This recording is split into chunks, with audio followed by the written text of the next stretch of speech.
slipped and hit a row. Dang, I be tripping. Niggas on the block right now still serving fitting up. Names, I won't mention. Hit a nigga with some straight drop and blew your pension. When the streets took money, I had to turn my thug up. Bet you if they play that Scola shit, it turn the club up. Bad. Welcome to High Style Sundays. Y'all know what's going on. We here in Dream Factory, the exclusive lounge and studios. You know we got La Boca Tequila on deck. Got them Shamrock shot glasses ready to go. And you know my man had pull up on us. We got DJ Holliwood, one of the biggest. Y'all know who he is. Man, what's going on? You know, I'm cooler, man. Cooler, how cool. Appreciate you pulling up on me for real. I appreciate you for inviting me, man. Of course. Really you know, good. Want to be a good year if we ain't start off right. You know Right, 2023 starting off real good. Exactly. Now, for everybody that don't know what you're about and what you do, let them know.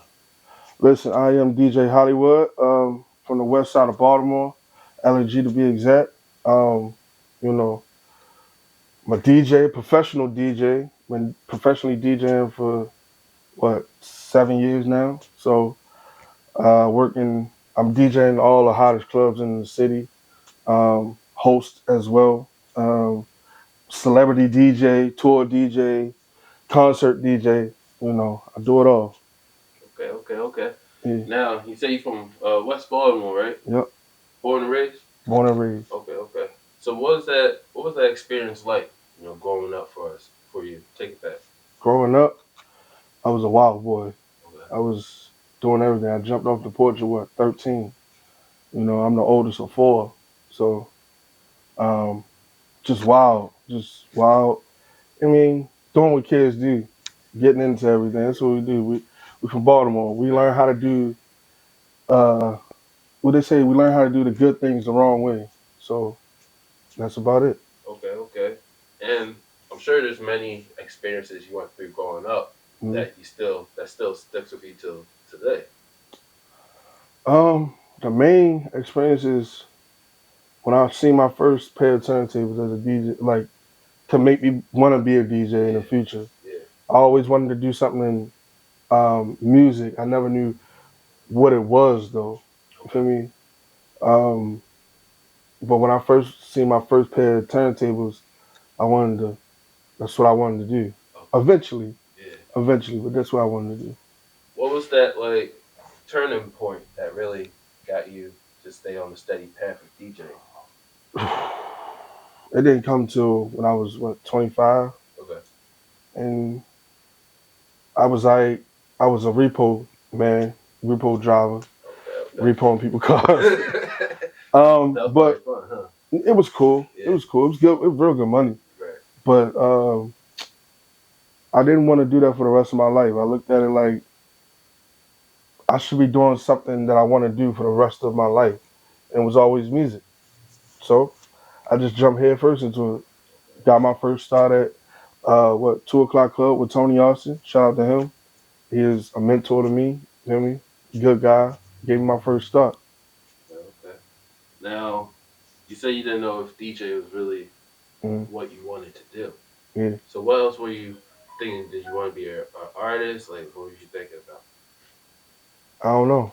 It was just whatever came first in the music. I was doing a little producing here and there. I mean, a couple records just ain't there, but nothing really stuck.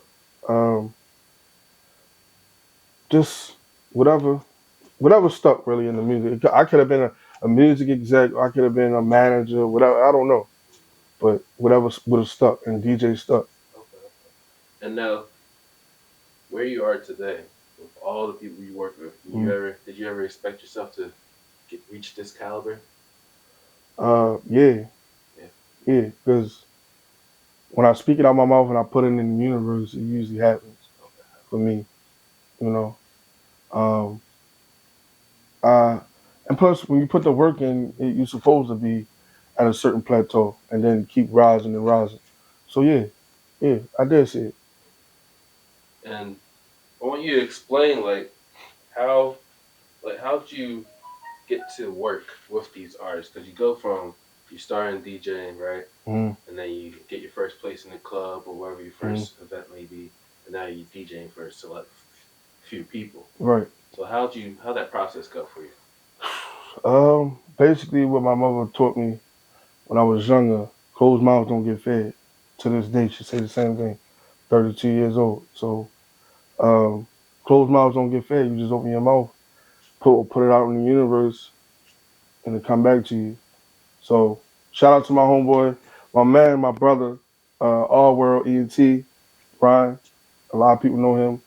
We started, we met 8 years ago. You feel me? And I had a, I was living in a room, basically renting a room, whatever. He came in the room and we chopped it up. Like we both wasn't nowhere near where we at now. And you know what I mean? Now he the biggest promoter damn near on the East Coast in my eyes. I'm one of the biggest DJs coming out of Baltimore right now. So yeah. And I like to ask the DJs this because sometimes, especially the female DJs, they feel at a disadvantage. Mm. Now, what can be changed or what needs to be changed? Like, is it a personal thing you think for the people, or do you think it's a overall DJ aspect as far as getting work, getting different events, bookings? Um man. Um I'm trying to be politically correct. So fuck politically correct. I'm a transparent person. So Yeah, basically everybody just needs to stop wanting their ego stroked, and just work and learn the business of this. For me, I don't have all the business of this.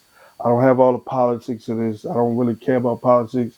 I want people to learn the business more because coming up, a lot of people didn't share the business with me. I had to ask questions, and if I didn't ask questions, then I wouldn't know.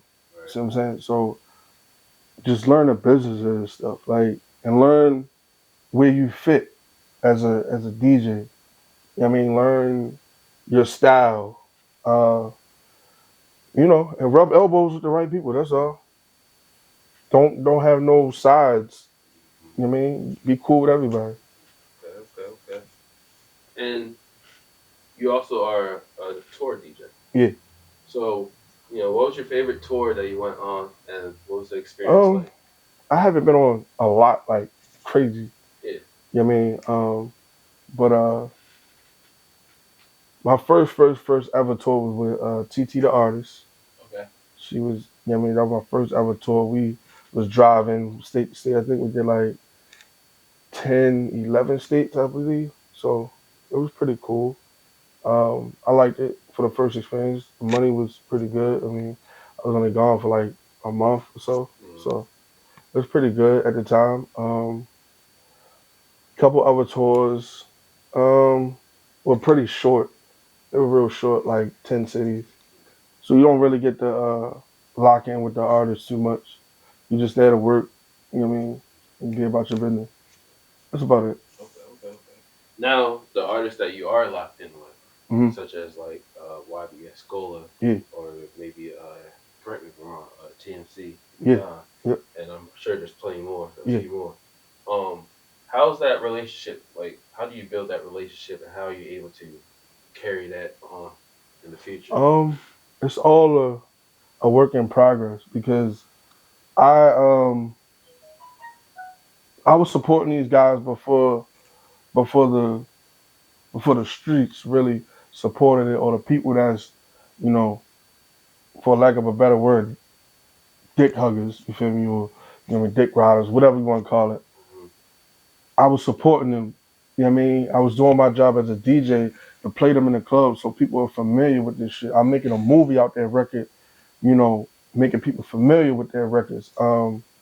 But in the first beginning, I wasn't reaching out to them. I just was, if they come in here, they come in here. Or if they hear that people's come back to them say, yo, that DJ was crazy with your record, da-da-da, or a video, whatever, then I'll lock in with them. But recently I locked in with them and was like, yo, I was supporting this shit before people, you know what I mean? And I think you need me on a team because I'm going to continue supporting your shit when other motherfuckers, the dick riders, basically fall back. You feel me? I'm going to be that one still spinning your shit, going crazy, sending you videos, shouting you out, even if you ain't in the building. You feel me? Keeping your name alive. So, Okay, And do you see an advantage to that? Yeah, yeah. It's an advantage to it because you know what I mean, you giving the artist something that they need. It's that connection, that DJ artist connection. You need that because no artist ever blew without a DJ Fact. in some way, form, or fashion. That's fact. You know what I'm saying? Yeah. Because you still gotta, when they come in the club, what they want to hear? They want to hear their music, right? Yep. Who you gonna hear from? Not the motherfucker, not the manager. You gonna hear from the club owner. Right. You gonna hear from the DJ. The motherfucker that got everybody in here drinking, spending money, dancing and shit. That's gonna make them, oh shit, I wanna hear my shit. Mm-hmm. It happens like that all the time, bro. All the time. So I'm that guy. And with the digital age now, with everything, some people say Mm. it's not how it used to be. Maybe you can blow up without a DJ. How do you feel about that? You can, Yeah. but you can only go but so far. You're not gonna have when you try to pop out, go to the club, you're not gonna have a core fan base. True. You know? True. Yeah. You're not gonna have people knowing your shit word for word. They're gonna know your shit word for word behind closed doors. They're not gonna know it in the public. That's basically cut and dry on that. You feel me? You can do it, but you can only go but so far. That's about it. Okay. Okay. And now, how long you been DJing for again? Oh, 7 years. 7 years. Okay. So, where are you hoping to really take this? Because I know it's a business of yours. I know it's not the only thing you do, but Right. as far as DJing, where do you hope to take it? Because you're so For high right now with it. Like, what's the next yeah, level? I mean, my end game is radio. Okay. Okay, my end game is radio, but that I want to wait later on down the line when I have all the fun and all the accolades, and all, all the, you know what I mean. Yeah. So all the tour fun and all that type of stuff. Um, that's my end game as far as radio. That's the ultimate plateau. You know what I mean? When I'm ready to, put the cruise control on like Funk Flex and Camilos and all them other guys and stuff like that. So yeah, that's my end game. Okay. Okay. And for 7 years, what has been your main piece? What have you been able to turn to reset yourself and keep going? Man, a lot of ups and downs. Because the pandemic kind of sat me down for 2 years. Um, just keep going. I always tell myself, keep going, no matter what. You can't stop. Can't stop because I'm the type of person when I get to moving, I'm moving. I'm going. I will not stop. This is all I do. Yeah, I got kids and everything, but I tend to them. But after that, it's keep going. Always doing something towards what I love. Something promoting, helping somebody, giving advice, or or just listening to somebody's record. I can't even tell you how many records I listen to. You feel me? Just on a free thing, and I Yeah. never charge nobody for Right. it. It's a million people that might see this and yeah, yo, he telling the truth. He never charging it. That's just what I do. You feel me? I always put something towards what Absolutely. I love. Yeah. So that's the piece that really stuck with me. Okay. Okay. And now, besides the DJing, Mm. what else can we find you doing? I got outside of DJing. Yeah. Outside of DJing, I'm boring, bro. I told you, I'm bored. I don't be in the mix no more. As far as streets, I don't be in the mix. As far as women and stuff like that Yeah. no more. Like You got any businesses, anything for the community going on? I do some community stuff Okay. here and there. Um, businesses, yeah, I got two other businesses. I got a logistics business I started, which is my own trucking authority. Okay. I got that. And I also just started junk removal, stuff like that, offering that. I wanted to offer that in the beginning of the pandemic, but Right. Right. everything went crazy. But yeah, that's most of my businesses. And what's the importance of that? Because I always tell these creators, artists, anybody that's in this field. Mm-hmm. Like you can't just, unless you're one of those lucky ones that you can Yeah. really just do that from start to finish. But most people have something on the side that they do to boost their Yeah. main goal. So what has that been like to be able to have those other opportunities? It's important. It's important to have those other avenues open because you still got real life, man. And from artists, or let me just say DJ. Not all DJs make good money in the first beginning, or even now. You feel me? Um, I'm fortunate to make good money now, but I wasn't in the beginning, so I had to figure out other ways to kind of like save money, and and put, build my capital up for other businesses. Like now, I got two other businesses that's pretty good. I make pretty good money off of it, but still the main meat and potatoes is DJing. You feel me? Because I could I could DJ for 4 hours and make six, $700, $800 easy. So I just tell people it's important to have different avenues. Even though you're looking at your dream, you dream always put towards your dream, but still have other avenues, bro, to make money. Money moves different now. Yeah, You feel me? for We sure. post pandemic.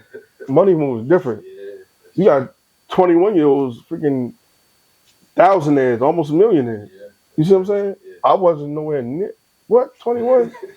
What? I probably had the most, what, $20,000? What? Dudes walking around with hundreds of $1,000s and they blowing it, Yeah. thinking that it's gonna last forever. It's not. You feel me? Just a moment. So just put towards something else. Okay. And I know you've been given, a lot of advice, a lot of free gems Yeah. for people. But what would your main advice be to specifically DJs coming up? Main advice. Wow. First time somebody asked for that.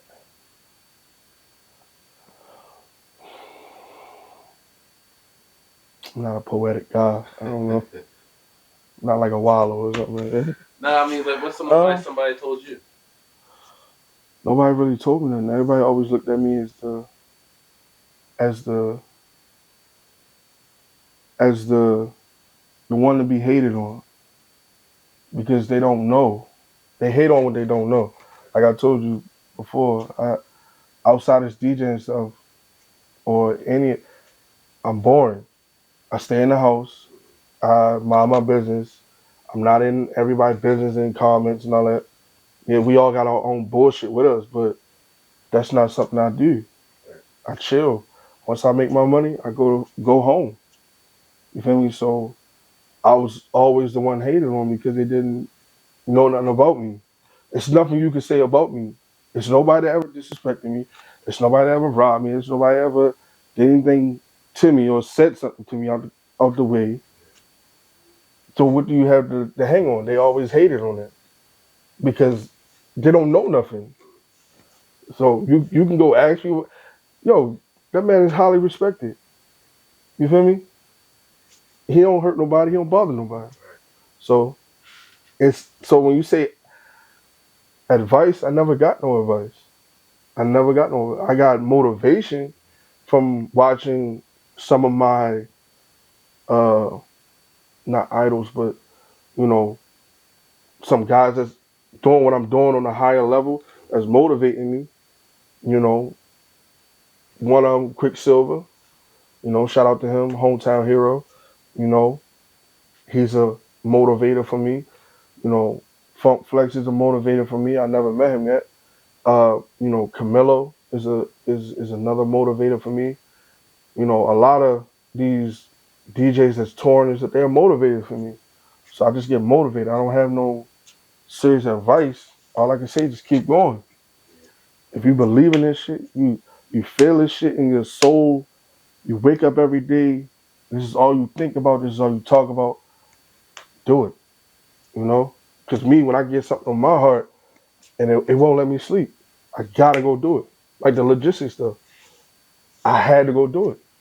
I had to do it. I woke up, I had to do it. I wouldn't go to sleep. My mother would tell you I wouldn't go to sleep, bro. My family would I would not go to sleep. I would stay up researching. So if this is something that you want, DJing, I put countless hours in on YouTube University. Countless. I can't even remember. I started DJing off the computer. That's how I learned. Just kept practicing. Don't go to sleep. Just keep going. All right. That's great advice right there. I'll be honest with you. That's tough. It's 1,000. That's real. That's real. So that. I know you got we catch you in Norma Jeans from Yeah. time to time, Yeah. But let us know if you got any, like any special events coming up, any projects. What you got? As far as projects, I mean, I want to put out a record. Um, as a DJ, as a co-producer, I got a call from a really good guy that's seasoned in the industry, and we got something in the works. You feel me? He out LA right now. Far as clubs, somebody just asked me what clubs I be. Man, I be all over, bro. Right.